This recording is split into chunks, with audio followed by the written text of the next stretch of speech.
Hello, everyone. Hope you all are doing great and are safe at your end. Welcome to day 7 of our pre hackathon speaker sessions.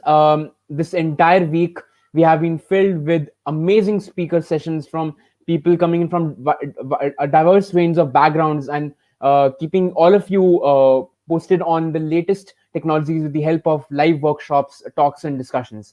And we are also awaiting for an amazing weekend ahead with our hackathon as well to sort of sum up our entire the Python week event. Today we are really excited to have amongst us Mr. Marc Cohen, who is an American software engineer working with the Google's developer relation teams in London. His mission has always been building tools, demos, tutorials, and educational artifacts to make computing and data science more accessible and inclusive. Today, he'll be speaking on how to deploy Python apps in a really easy way on the cloud. And the description of what he's going to sort of work around and talk about today is that, let's say you have built a very simple or even a more complex Python application and you want to actually share it with the world. So you have done the hard part, that you have built the actual application.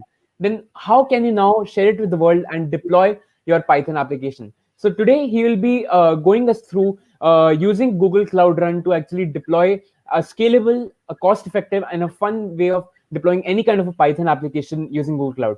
So we welcome you, Mr. Marc, and I hope you've had a great, in welcoming, and we wish that the audience today is able to learn about Google Cloud Platform and how they can also deploy their Python apps using Google Cloud. So a very huge warm welcome to you, Mr. Marc. Thank you so much, Uwe. That was a great introduction and a nice description of what I'm going to talk about today. I'm very happy to be here with you, and let's get into it. So I'm going to share my screen.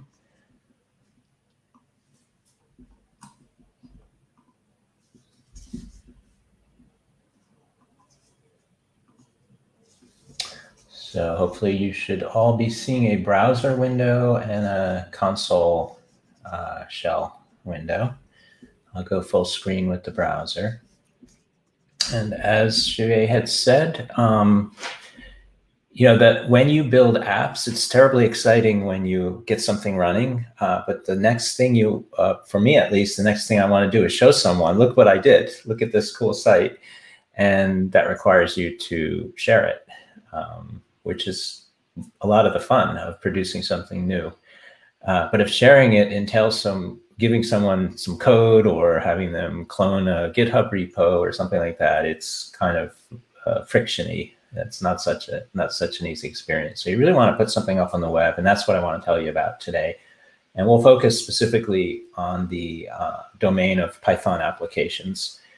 But everything I tell you today is really language agnostic. So if you have another language you want to work in, that's going to work just as well. So keep that in mind. So my name's Marc. You can reach me on Twitter at Marc A. Cohen or on my blog. I've been blogging a lot lately, mostly non-tech things.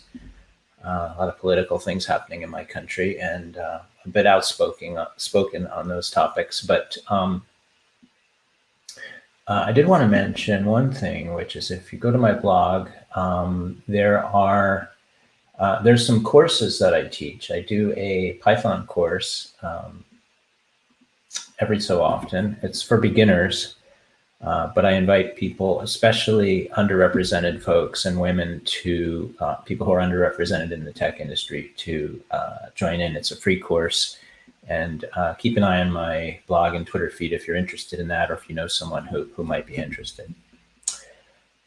So let's get into it. I like to start by talking about what the cloud is, because this talk is about deploying apps to the cloud. And if we're not totally in sync on what I'm talking about, it won't kind of land as well. So let me try to explain to you what the cloud is from my perspective. And different people have different takes on what this means. But this is really how I think of it. I think of the cloud as being able to get things done using someone else's resources.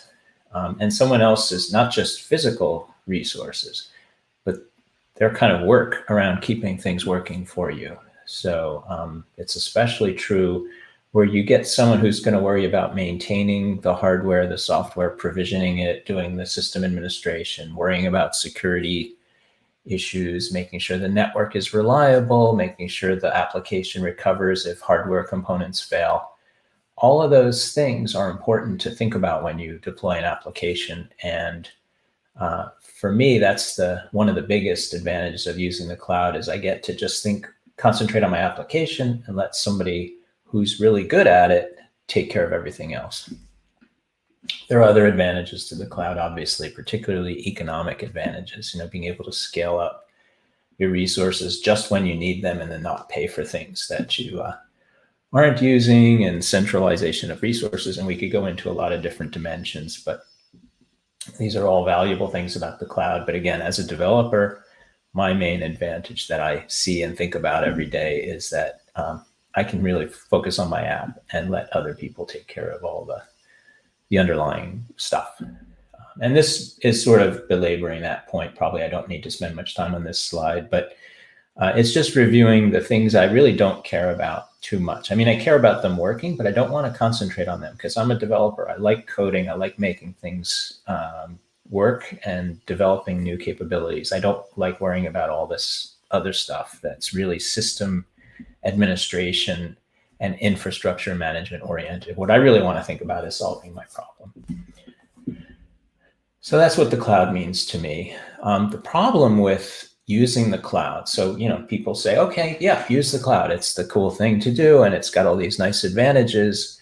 But how do you use the cloud is not such a simple proposition nowadays. When I started at Google, and actually started in 2011, but this slide shot is taken from 2012.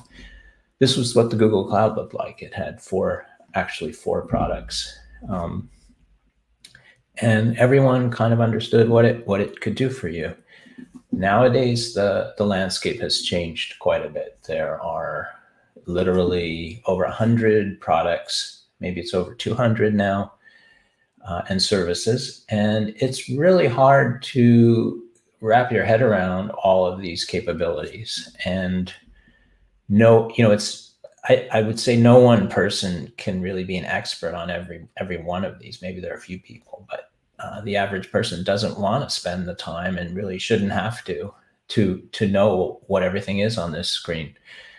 The other issue is that Google's not the only cloud provider, and it's helpful to, even though I'm a Google developer advocate, I think it's just facing the reality that there are other clouds out there, and it's helpful to know what the capabilities are in different platforms. So if you're a little bit overwhelmed by this slide, imagine multiplying that by 3 or 4 to understand what the offerings are for the different vendors in this space. So how do you deal with that? I mean, on the one hand, it's a great thing, right? You have this incredible richness at your fingertips here, and you can do things that you could never do before. But on the other hand, the cost of that richness is having to do a lot of work, a lot of homework. My advice as far as how to kind of navigate this challenge is to divide things up. Don't try to know everything. Don't try to be an expert in every one of these areas. Focus on the pieces of functionality that are most valuable to you in terms of both your personal interests and the problem domain that you're working in. And then, through that approach, you can divide up the pieces. And over time, you'll learn more and more.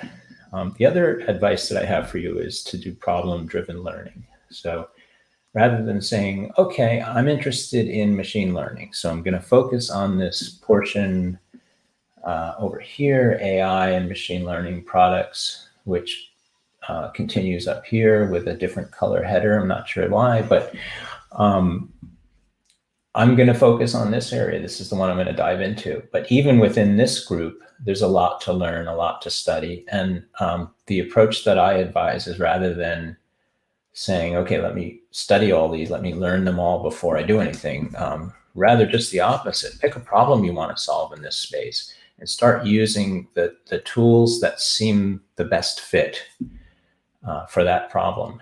And through the experience of actually solving problems, I think you'll learn a lot, and it will excite you and inspire you to try to learn more of the services in that same space. So that's a little bit about how I think I like to approach this challenge of being able to stay abreast of all this technology, and the pace at which it changes is another challenge. But keep in mind, just you don't have to know it all. Just learn it bit by bit, and small increments over a long period of time will work out better than trying to learn everything overnight. Okay, now I'd like to go from the sort of theoretical to the more practical, and I want to focus on one particular product that I think will be very helpful to you if you're interested in deploying applications in the cloud. The product is called Cloud Run, and it's all about using containers to and serverless computing to deploy your app in a very easy way. And I've just used a word that I haven't defined, containers. So I'm going to explain that in case you aren't familiar with it, and actually we'll show you some examples of it. So first off, I'm going to talk a little bit about how Cloud Run is sort of the way it's oriented towards you as a consumer or as a developer of this service. It implements something called the container runtime contract, which means that when you have a container, which is, again, haven't defined it, but it's a module of software. When you have a container, as long as you sort of follow the rules, and the rules are summarized here, it meets a specification. That's the one shown on the left, the icon on the left. It doesn't try to retain any state. So it's stateless from one invocation to another. It listens for incoming HTTP requests on a defined port that's passed into it through an environment variable. And it doesn't try to do anything outside of these HTTP requests. So as long as it sort of follows these behavioral rules, then the container will work fine on Cloud Run. And there's some very nice benefits of doing so. The biggest one is the stuff I talked about earlier about not having to worry about administration and infrastructure. But another one is an economic one, which is that you will only pay for this service while your requests are running. So you may cause a whole bunch of computing resources to be allocated in response to demand. A lot of people hear about your website, they start visiting it, and the traffic level goes up. And you will pay for the time when your container is actually running and serving those requests. But as soon as the requests stop, regardless of whether underlying resources are still allocated, haven't been freed yet, you're not going to pay for anything. So it's a very nice, very flexible billing strategy. Because containers are language agnostic, and containers are the sort of fundamental building blocks of this service, your applications that you deploy are language agnostic. And I alluded to this earlier, but if you like, Java, JavaScript, and Node.js, they're mostly server-side apps. So I'm not mentioning browser JavaScript, but Node.js, just about any language, Go, Ruby, Perl, Python, of course, whatever language you want to use literally will be fine. And that's because we're not actually running your code in a sort of predefined environment with any constraints at all. We're just, there are constraints in the sense that your code is sandboxed from the other elements of the underlying environment. So, you can't write memory or read memory in another service's address space. But apart from those very low-level restrictions, whatever's in that container, we're going to run. So if you like Fortran or pick your favorite language, it's going to work here. So with that, let me jump into some demonstrations. So I think that'll give you a more concrete sense of what this service is all about. So I'm going to bring up a shell window. I hope this is visible. Oh, and by the way, I forgot to mention, if you have questions as we're going along, feel free, please, to post them in the chat stream. And I also forgot to mention, my slides are all available at think it's actually, there's a link here in the chat. It's mco.fyi/pycloud, PYCLOUD. So let me now give you kind of an interactive demo of what I'm talking about here. So I have a repo called mco.hello. And I've got a version for Go and a version for Python. So I'm going to go into the Python directory. And what I want to do here is kind of walk you through some steps. I'm not going to jump right to Cloud Run because I kind of want to give you a sense of what's happening when you actually do something with Cloud Run. And we're going to do that by kind of working step by step from the simplest way you might use an app up to using Cloud Run. So the first thing you'll notice is we have this very simple app. And let's take a look at it. It's called hello.py. And as the name suggests, it's a very kind of hello world-ish type application. It does slightly more than print hello world. It generates a random number right here. And then it formats it into an HTML color specification. And we store that in the variable color. And then we use that color in a CSS expression to set the background color. So whatever text we present to the screen from this web app will be highlighted with a random background color. So that just gives us a sense that it's doing something, and it's doing something different on each invocation. So every time we refresh the browser, we'll see it change a little bit, and that's kind of comforting because it tells us we're actually re-invoking the app. We're not just getting something that was sitting in our browser cache, some previous run, and maybe the application's gone away or something like that. The other piece of code here is, the third statement here is generating an HTML, a little bit of HTML to say hello, and then whatever was passed in after the URL. So if we specify the URL for this site /world, it'll say hello world. By default, it says world, but if you put your name there, it'll say hello Mark or whatever your name is. And we return that HTML from this function, which sends that on to the browser. And I'm using a library many of you probably know about called Flask, which is a nice package in Python to make it easy to build websites. So the way this works is I import my dependencies, I create an instantiation of this Flask object. I define these routes, which are telling Flask library how to handle the certain types of URLs on incoming requests. And they're called decorators, are applying directly to this say hello function. So anything that matches these routes with these methods, HTTP methods, will invoke this function, which will format some HTML and send it back to your browser. And the whole thing is kicked off by this app run statement. And you can see I'm using port 8080, which is I chose because that's the default port for Cloud Run. There's ways to change that, but it just makes it easier if I stick with the default.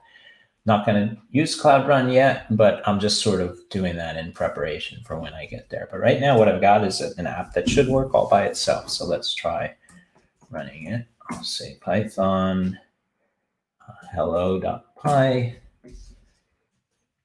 and Flask does what I expect it to do. It starts up an app. Let's bring up my browser. Actually, it's in my other window. Let's just click on this link, and it takes me to an app. And just to make sure you can trust me here, I'm going to stop this, and we'll go back and refresh, so I don't have to switch back and forth. And you see it no longer is able to connect to an application because there's no application running. So let me start it again.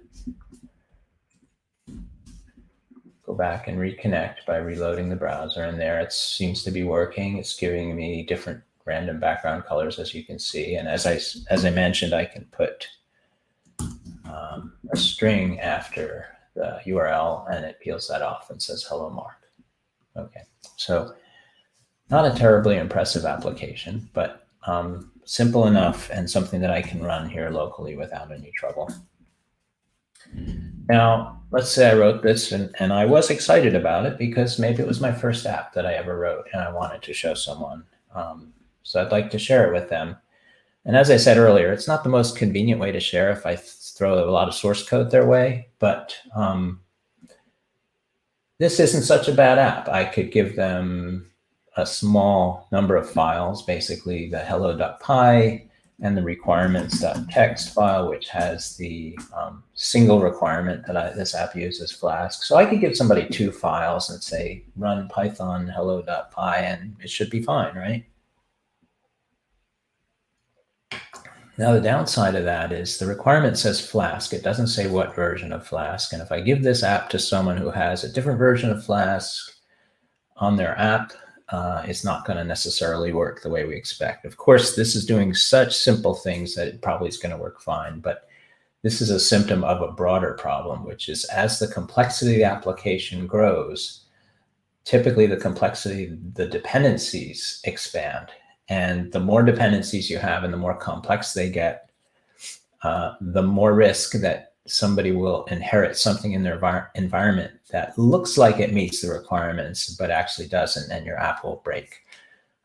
So this can get really complex. I'm sure many of you have had this experience where you find something on the web and you're like, oh, I want to use that app. That looks great, or that library. And then you start installing it and it pulls in 50,000 dependencies. And if you really get in a bad place, it will say something like, dependency X needs dependency Y, and you have dependency Y with the wrong version, and you get into dependency hell. And so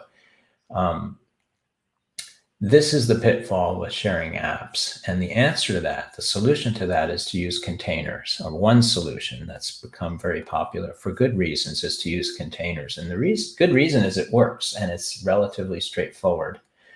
So let's containerize this app, and I think it'll give you a sense of what I'm talking about. We're going to use Docker. There are multiple types of ways to containerize apps. The most popular one is probably Docker. So the way you define a container using Docker is you specify a Docker file. And this is the Docker file for my little Python hello app.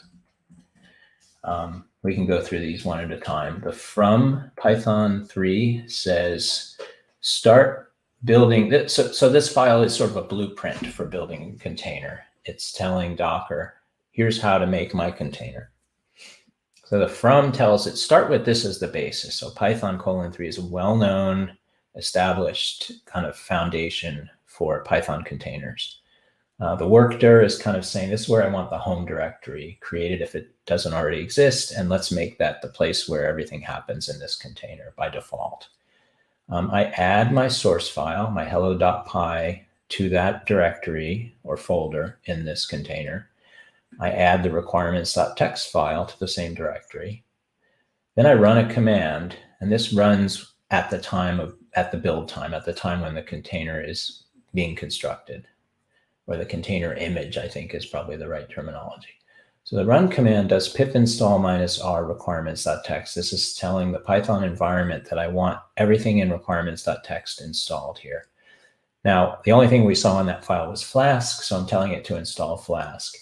But I'm installing it at build time. So whoever I give this container to, they're going to get the version of Flask that I installed when I built this container. And that's the key thing. I'm not depending on someone's random environment or whatever version of these dependencies they might have sitting on their system. I'm giving them the version of the dependency that I specified, that I built into my container. And finally, the command directive is telling Docker, this is how I want the container run. And it's simple. I just want you to run Python with the argument hello.py, which is exactly how I run it interactively. So since I killed the local version, let's make sure that's not working, and it's not.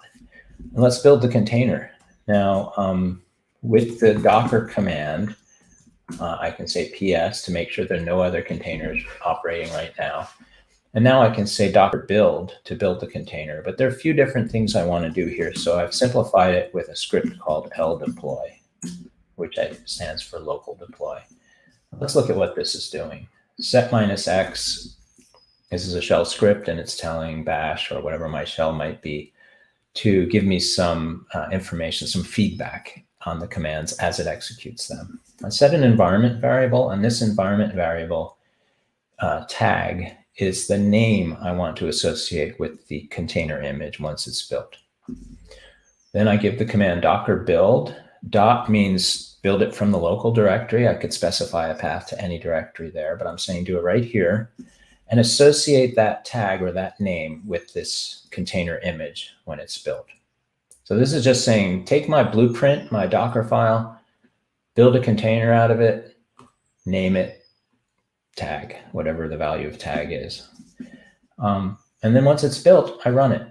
And the running command is docker run.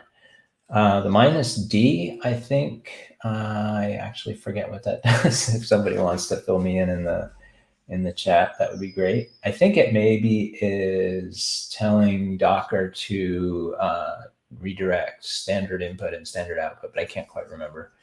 -p is port mapping. So it says to Docker, map port 8080 on the host environment. That's the Mac OS system I'm running on, to port 8080 inside the container. Now that could be anything as long as it matches up correctly to the code in my application. But I find it simplest just to map 8080 to the same value inside the container. And then there's no surprises if, it's just very simple and straightforward. And that also matches the port number by default for Cloud Run, which we'll see later. So that'll make that easier as well. And then I name the container image. I have to tell it what to run. I can't just say Docker run and it'll guess. So I say Docker run and tag, $tag tells it what to run. And that's the thing we just built. So let's run that, deploy, and we can actually watch it build. Hopefully it isn't too slow. There it goes, and it's already done.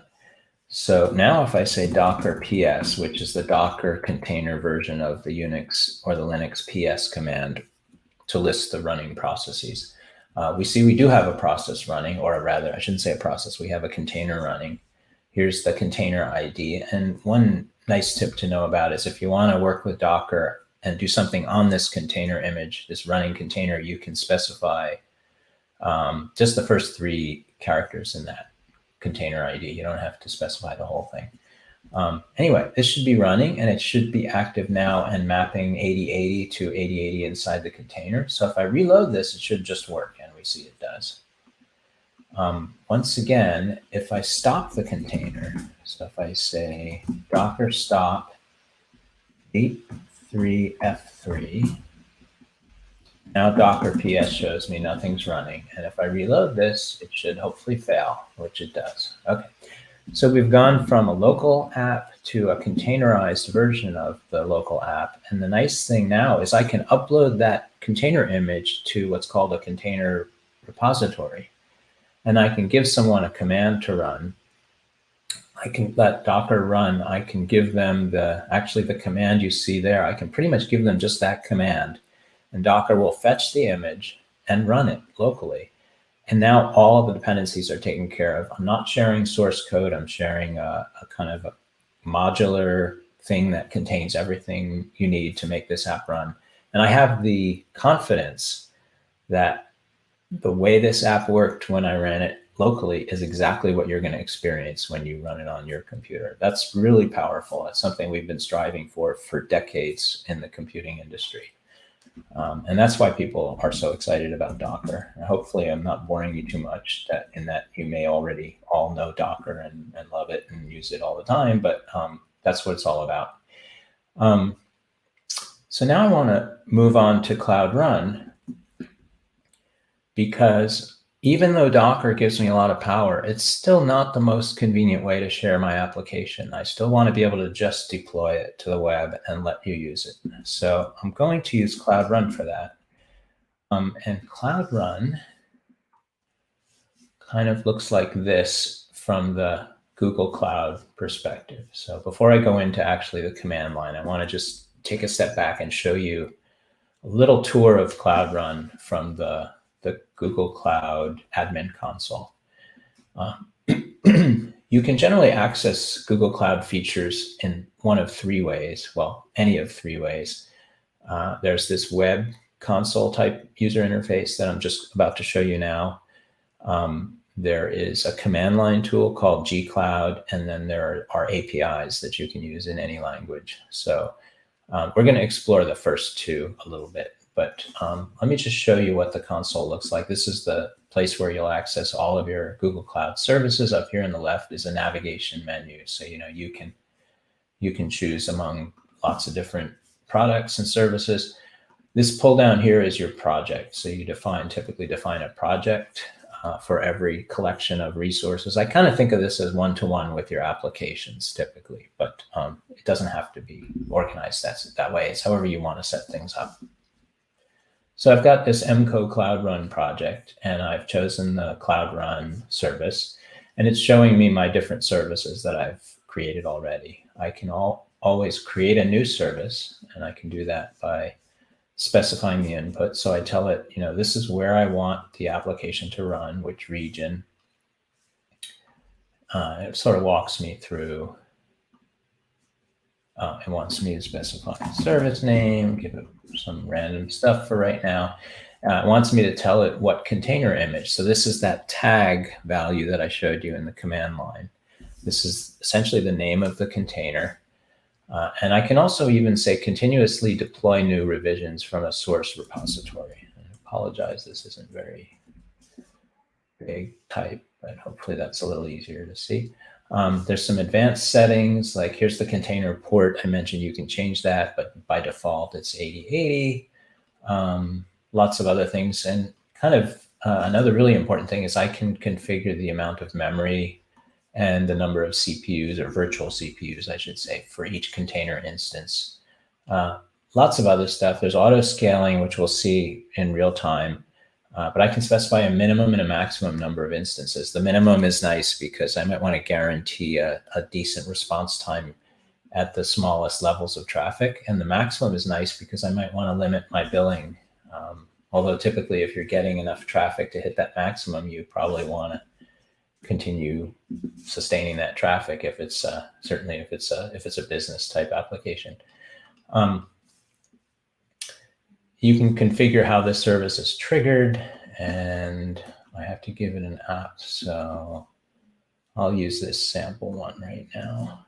You can actually select the app. It'll let you choose from your containers, but I'm not going to bother with that right now. So yeah, here's how you can trigger your app through HTTP. You can define limits on the traffic the incoming traffic that will trigger your app. You can say whether you want authentication or not. And you can even add additional triggers with this API called Event Arc. Probably going a little too deep into this, but hopefully that gives you a sense for how you can define your own Cloud Run application. And really the key, there were lots of inputs and tuning that I was given the opportunity to set. But the key input for me was just to tell it the container image. As long as I have a container image, whatever's in there, it's going to run for me. So let's go back to the command line. And I've got a similar script to ldeploy, the local deployment app, called rdeploy. So this is remote deployment, or I should maybe have called it cdeploy for cloud deploy. This is setting a project. So as I said, everything in the cloud has a project. So that's new. And an app name. So mco hello Python is going to be this app's name. Here's the tag, and this is the name I want to assign to the image. So that's exactly like what we had in ldeploy. This command is the same as what we had before, docker build with the tag and dot to say build it from the local directory. This command's different. I'm saying docker push of that name. So push, after you built that image, push it to the default Docker repository. And then once it's uploaded, we are going to run it. And I'll come back to that. I'm going to start it running right now, and then I'll go back to explaining what the last command is doing. So let's make sure this kicks off. It's doing the Docker build right now. And that was local, just like it was before. It's finished building it, and now it's uploading. It's actually uploaded it to the repository, and now it's running the last command. So the last command Actually, let's watch this. It's deploying to Cloud Run. It's already deployed, created a vision, it's done. So it's that fast to deploy an application on Cloud Run. The last command, which I kind of jumped over, is this one right here. And this is sort of the magic. Once I've built and pushed this application or this container to a repository, I say Cloud Run deploy, the app name, and the image of tag. So these two lines are what are doing all of the important work. I give it an app name. That's just, I have to give it a unique name for all of the Cloud Run apps. Like as you can see here, each one of these Cloud Run instances has a different name. So I have to give it a name, and I'm giving it the name I came up with here, mco hello Python. And then I have to give it an image, and that's the container that I want it to run. That's really the key. The rest of this is like the command line equivalent of the fine tuning that I did on that web page. I'm saying I want the managed version of Cloud Run. This is the region. This is my project. This is some hardware configuration issues, and I want to allow unauthenticated. But that's all gravy. The key to this is that those first two lines that you see here. Now, at the end of the deployment, it says it's all ready to go. You have a revision. It's been deployed, and it's serving 100% of your traffic, and it gives me a URL. The cool thing here is that URL, you'll notice, has HTTPS, meaning it just set me up with an SSL SSL URL, an encrypted URL.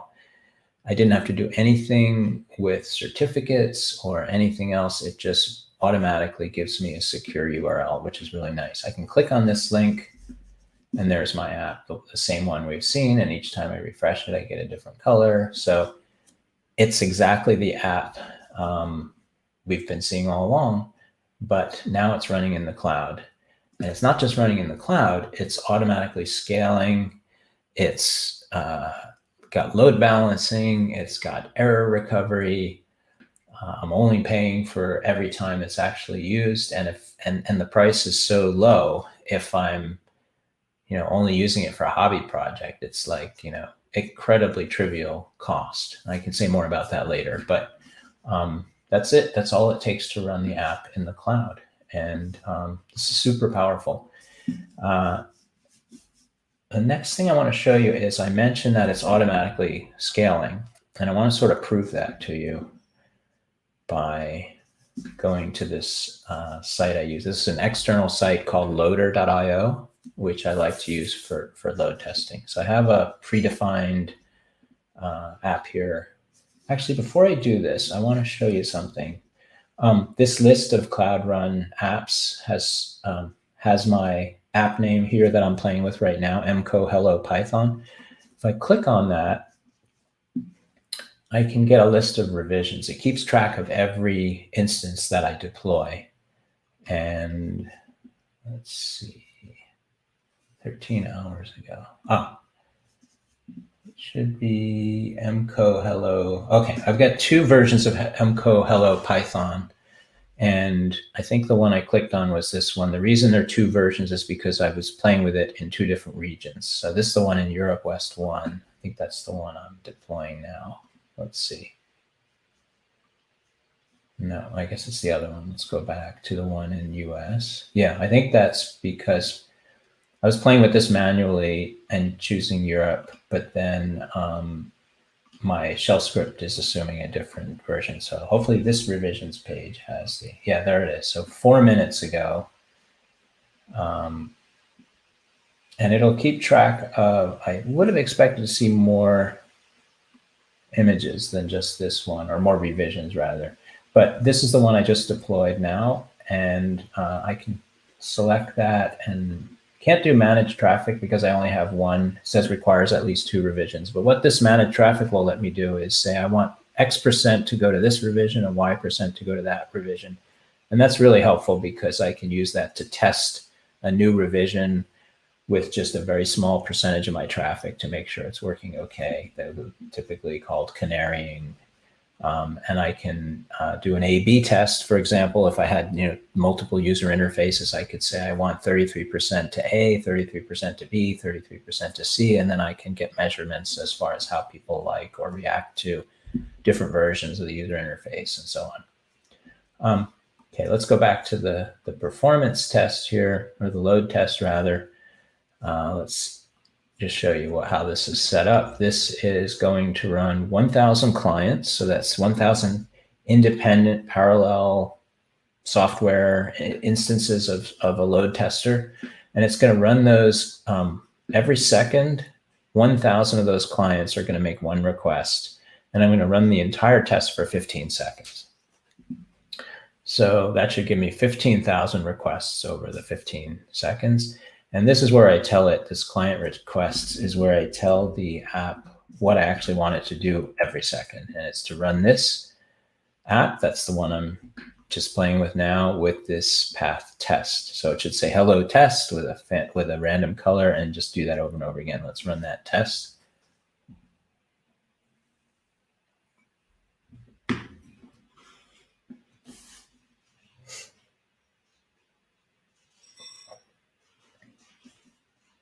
Taking a little longer than usual to prepare the test, not sure why.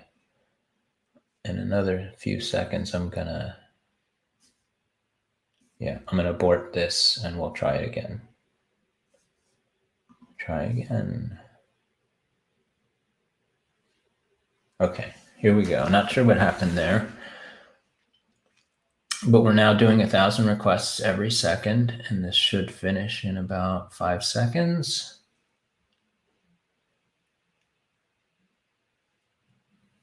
Okay, so as you can see, we did 5,000 requests and we had 0 errors, which is nice. The average response time was 149 milliseconds, but quite a large range in terms of response times. Now, what you see is probably what you would expect, which is initially it started firing requests at my app and the latency went up all the way to a half a second. Oh, the green line is the number of clients and the blue line is the average time, the response time for that interval. I think it's per second. So you see this sudden spike in response time from nothing to half a second. And that's because Google Cloud Run is realizing it's got a lot of work to do and is suddenly instantiating new resources behind the scenes. And in thinking about my earlier remarks, I don't have to worry about this, and I'm glad about that. I don't care what Google has to do. I just want it to work. And it does. I mean, it hits this relatively high response time, 500 milliseconds. But then once it gets enough resources allocated and going, that comes down quite steeply to the point where it settles on about 70 milliseconds on average.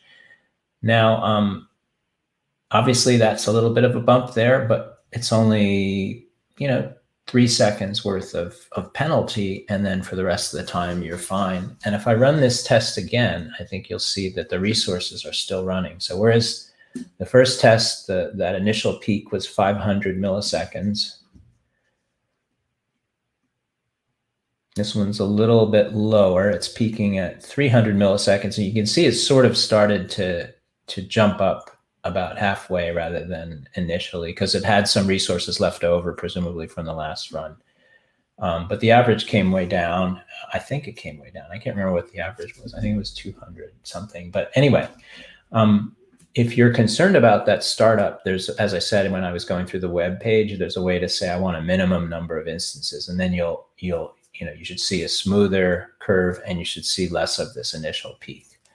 But even the 100 milliseconds startup is not, or 200 milliseconds is not bad. But there are ways to tune that so that it stays consistent all the time. Anyway, as you can see, I've deployed my little Python app in a container in the cloud, and it'll handle any amount of traffic now, up to Google caliber, levels of load. So that's pretty powerful. And hopefully you got a sense for how easy that was. Now, the one kind of annoying thing about this is that I had to build this Docker file. And I want to show you that. Actually, I'm a little short on time for everything I want to cover today. So I'm going to skip over this part of the demo. But the key here is that you actually don't need to give a Docker file anymore. There's a way that you can run your or build and deploy your app without specifying a Docker file, where Google Cloud Run will actually synthesize the Docker file for you. That starts to get really powerful, because you can have your app, you can develop it, test it locally, you're happy with it, and then just kind of hand it off to Google Cloud, and we'll actually create a Docker file, we'll build it, we'll push it to a repository, a container repository, and we'll deploy it in Cloud Run with one command line, which is super cool. The way this works is you would say, let me tuck this Docker file away to the side. So I'm going to not remove it because I want it back later, but I'm going to just save it somewhere else. And then I would do gcloud beta, because this Docker file list feature is new and it's still in beta. But I would say run, just like I did before for the product I want to use, deploy as I did before, but I would give it this option source equals and point it to the directory where the code lives. In this case would be source equals dot. This is a little bit slower to run, so I'm not going to bother you with this right now, but if I run this command, it'll just take all the code, upload it to Google Cloud, create a Docker file, build the Docker container, deploy the Docker container, and it'll ultimately give me an output just like this with a URL that I can access. So that's a big step forward in terms of not bothering you with more admin details. For the Cloud Run people out there, I'm sorry, for the Cloud VS Code people out there, there's a nice plugin in MS Visual Studio Code that you can use to work with Cloud Run. And the way this looks is, this is the exact directory you just saw with all my hello stuff. And there's a bunch of Cloud Code capabilities here, which make it easier for you to interact with Cloud Run right inside VS Code. So to give you an example of that, I can say new application, and I can work with either Kubernetes or Cloud Run. I'm not going to try to go into Kubernetes right now, but Cloud Run I'll choose, and I can pick any one of these environments. As I said earlier, you're not limited to these, but these are sort of the most popular supported ones. So I'll do Python Flask, just as an example, call it Hello World 2. It's downloading not just some code, but like a nice little helper page to walk me through the process of working with this somewhere. Here it is. Okay, so here's like a little tutorial kind of page that comes up right directly. I didn't have to do anything fancy to get that to work. Walks me through all the processes. And I have this app, Hello World 2. And if I want to, I can say, actually, let me show you the things I can do using the app we've been working with all along. So let me do open recent, go back to the folder that has the code I've just been showing you. Here's hello.py. Let's make this bigger for you. And just to show you what you can do with this, I can say deploy to Cloud Run. And it'll bring up right inside VS Code a dialog that looks a lot like what you saw on that web page. So it's setting my project. I can see the detailed logs of what it's doing if I want to sort of get a lower level view of what's happening. And it gives me this dialog where it says, where do you want to run it? Which region? What's the container image URL? Some build settings. I can either say use a Docker file or use build packs. I'm going to use build packs. So that's the capability I just went through where you don't need a Docker file. We're going to tell it the requirements, and then we can say deploy. And this takes a little while because it has to do the build and then the deploy. So again, I'm not going to wait on this because I also have a few more slides, but I hope this gives you an idea that there's a really nice, easy to use environment here built right into VS Code if you're a VS Code person. And by the way, there are other bindings for this Cloud Code plugin. There are other, I should have a list of them handy, but if you Google Cloud Code, you can see that we support IntelliJ, Cloud Shell Editor, Cloud Code for VS Code. So there's other environments we support as well. Okay, so that's the Cloud Code capability. And by the way, this finished building and deploying. So I get a URL here and doesn't seem to be clickable. So I'll just copy it and paste it here. And we see it works. So there's another version of the service. One last thing I didn't mention is that right from here, you can administer custom domains. And I think that's done.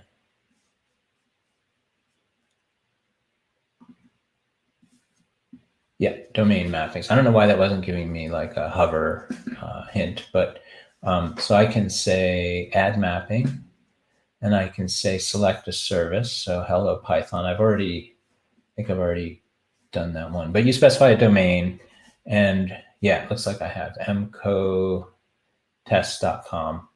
And this is nice because now you can, built right into Google Cloud Run, you can assign a domain name to your app. So it's another nice administrative step that the product takes care of you, so you don't have to worry about it.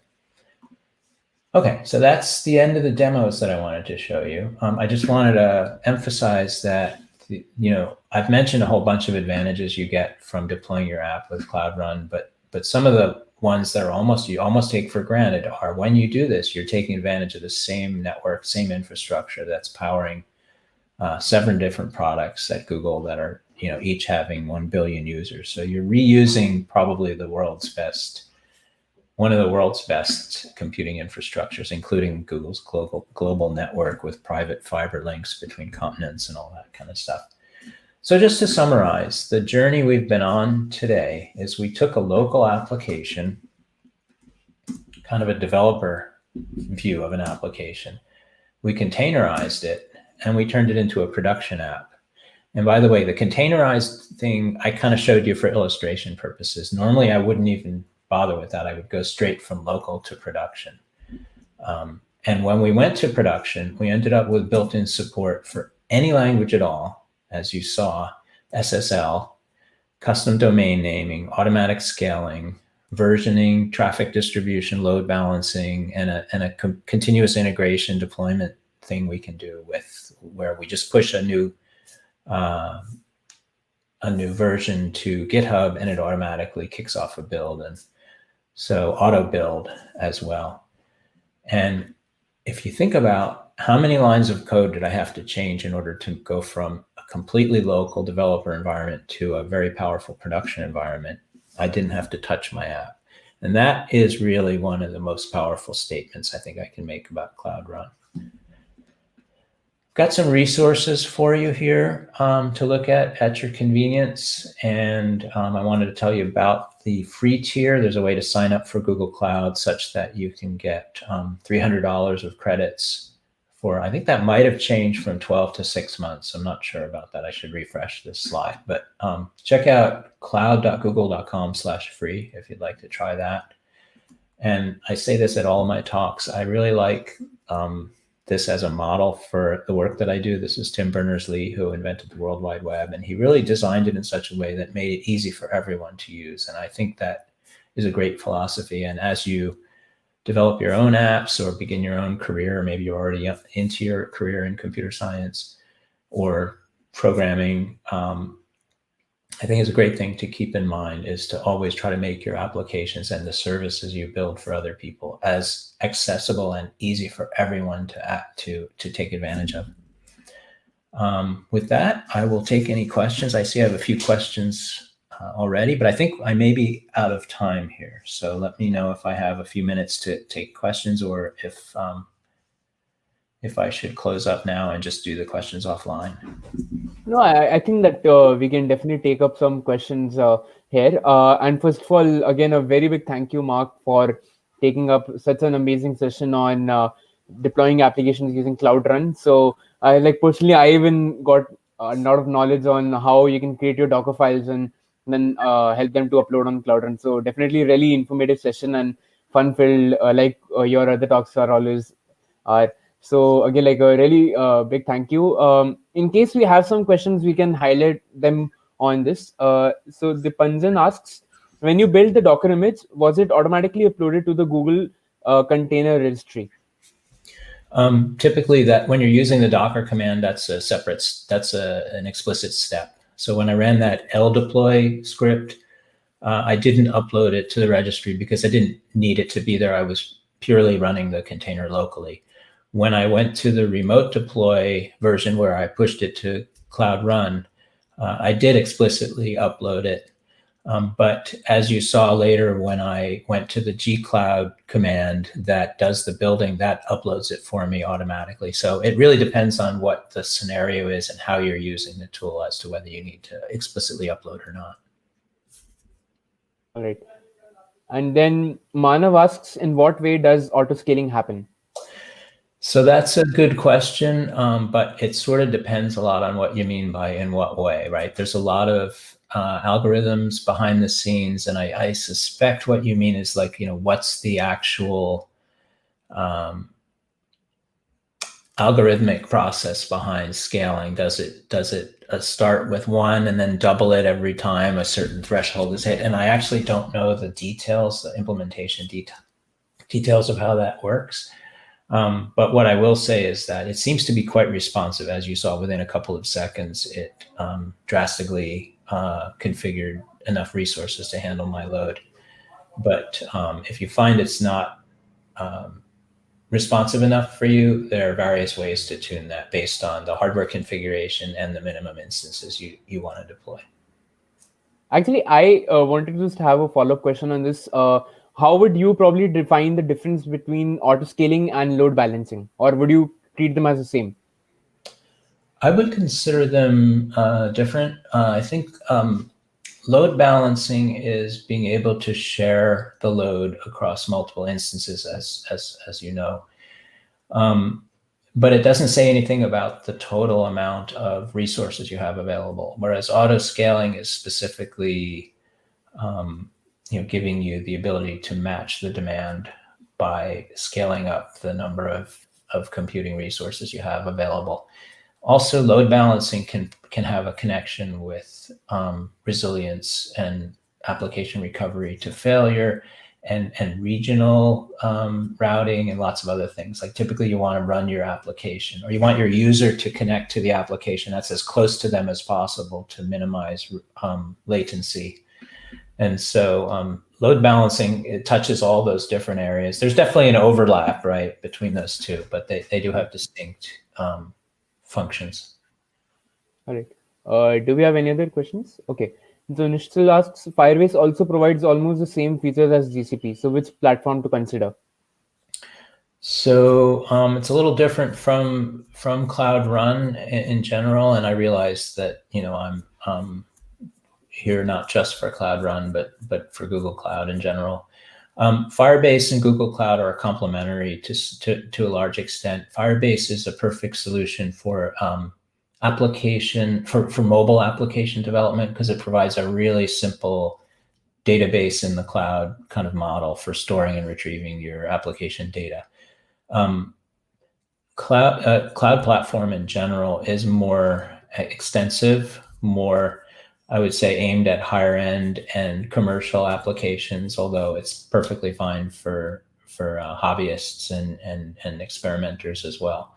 It's really just Google Cloud Platform is a much broader, more extensive suite of capabilities, and Firebase is a bit more targeted to a specific couple of use cases.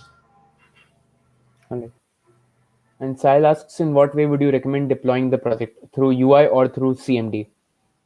That's a good question. I think this is really just down to personal preference. I mean, some people are UI people, some people are command line people. I'm a bit of a command line person just because of my age and how I came up in the industry. But Yeah, whichever mode works best for you. I don't have a one size fits all answer to that. I would mention though that the VS Code adds a really nice way to do it. So you really have three choices: the web UI, VS Code integrated stuff, and the command line. Yeah. And Hitesh made a command that thank Mark. You have explained deployment in a really amazing way, and I would completely agree with that. Thanks. Because it is definitely really informative, and I personally, even I learned a lot about how to work with Docker and deploying that on Cloud Run. So definitely, Deepanjan is also saying that his first API was deployed using Cloud Run. So the overall experience has been quite nice again. So very big thank you to Mark. And in case like you would want to reach out to Mark on today's session on apart from if you have any other question related to Google Cloud, you can follow him on Twitter and on his website as well, as he has already mentioned. And so that sort of brings us to the end of today's session. That is day 7 of the Python week hackathon. And just also for viewers who are watching right now, don't forget to fill out the feedback form, which will be available only for the next 15 minutes. So the link is already in the YouTube as well, and you can see the live seminar as well, where you can see the feedback form. So feel free to fill it up and give your feedback on the session. Again, a very big thank you, Mark, for providing such an amazing session on Cloud Run. We sort of came up to sort of a full circle because we had sessions on Python, Django, machine learning, and finally how we can actually deploy. So probably students can actually use this during the hackathon as well, sort of deploy their services on Google Cloud, because it's really popular amongst various hackathons, specifically all over the world. And Google Cloud has really made it accessible for students, student developers, for also hosting a lot of their projects on Google Cloud using their support for hackathons. So big thank you to Google Cloud team and you for coming up today. And with that, we'll end the session. Thanks Thank for you. having me. Yep.